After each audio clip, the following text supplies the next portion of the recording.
কিছু বলবেন? অনেক সুন্দর গান করেন তো আপনি। শুক্রিয়া।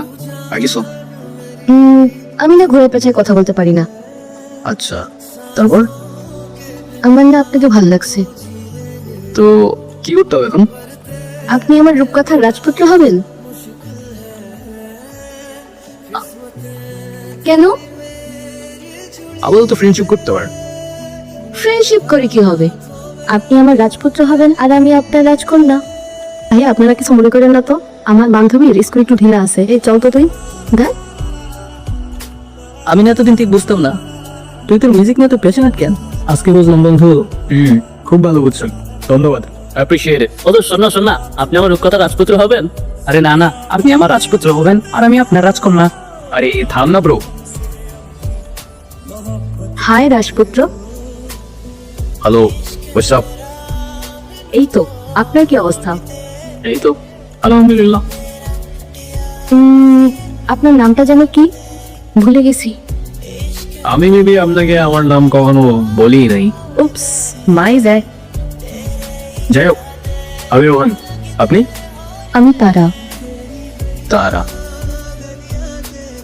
কোথাও যাচ্ছেন নাকি? হ্যাঁ, যাচ্ছিলাম একটু ওই গিটার স্ট্রিং কিনতে। আরেকদিন কিনেন। চলেন না একটা লং ওয়াকে যাই নেচারের মধ্যে। মানে কি? কেন? চলেন না। আচ্ছা, আরেকদিন যাবো না। ভয় পাচ্ছেন? ভয় পাবো আর আপনাকে? মানে যা তা না। তাইলে চলেন। কি এমন হবে, খেয়ে ফেলবো নাকি আপনাকে?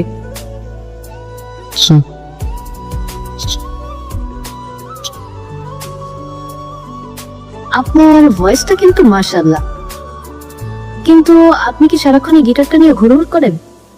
একজন আর্টিস্ট তার আর্ট আর ইনস্ট্রুমেন্ট ছাড়া আর কি নিয়ে গুড়গুড় করবে বলেন?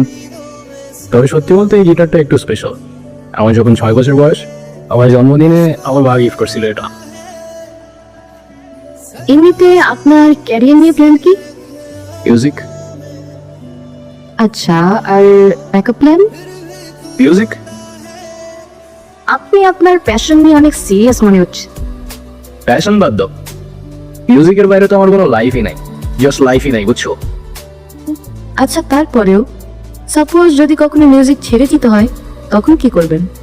মিউজিক ছেড়ে দিতে হবে মানে? মানে বুঝলাম না তুমি। সমস্যা কি আপনার? ফাইজলামি করতেছেন আমার সাথে? আরে সরি, আমি তো মজা করছিলাম জাস্ট। মিউজিক এটা কোনো জোক না যে মজা করবেন। আচ্ছা সরি তো, আচ্ছা কান ধরছি, জান সরি। It's okay. আচ্ছা, আমার না যেতে হবে, লেট হয়ে যাচ্ছে। ইস, লেট হয়ে যাচ্ছে। কি এমন কাজ তোমার? মানে আপনি থেকে ডিরেক্ট তুমি তো চলে আসছো না? হ্যাঁ, কেন, কোনো সমস্যা? না, বাট কেন যেন মনে হচ্ছে তুমি খুব নাচরবন্ধ টাইপের মানুষ না? তুমি বুঝলে কি করে? এমনি গেস করলাম। তখনও বুঝে উঠতে পারিনি মিউজিকের পর দ্বিতীয় ভালোবাসাটা তুমি হয়ে উঠবে। বিয়ের দ্বারা খুব অদ্ভুত একটা মেয়ে তুমি।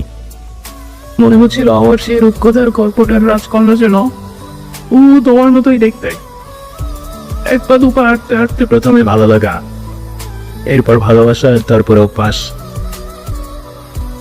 আর সেই অভ্যাসের পরেই হয়তো সবকিছু চেঞ্জ হয়ে যায়। সবকিছু।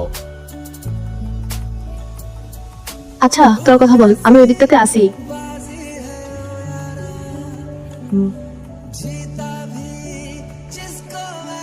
দুই দিন পর পর এই ঝামেলাগুলো কি না করলে হয় না? কি কিছু বলবো না? যা বলে সেটা তো বলছি আমি তোমাকে, শুনতেছো কোথায়? শোনার মতো কোনো কথা বললে অবশ্যই শুনতাম, কিন্তু তুমি যেটা বলতেছো সেটা আমার পক্ষে করা পসিবল না। কেন পসিবল না? মানে তোমার লাইফে কি আমার থেকে তোমার মিউজিকের প্রায়োরিটি বেশি? মানে তোমার সাথে তুমি মিউজিকের প্রায়োরিটি কম্পেয়ার কিভাবে করো সেটাই আমার মাথায় ঢোকে না। রোহান, একটু প্র্যাকটিক্যাল হও। জীবনটা তো আর কোনো রূপকথার গল্প না। আমার গ্রাজুয়েশন শেষ, এভাবে আর কতদিন? তুমি মিউজিকটা বাদ দাও তো, আর তা না হলে আমার সাথে আর দেখা করতে এসো না।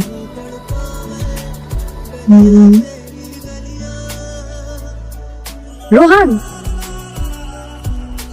তুমি আমার রূপকথার রাজপুত্র হবা। হ্যাঁ, আর তুমি হবো আমার রূপকথার রাজকন্যা।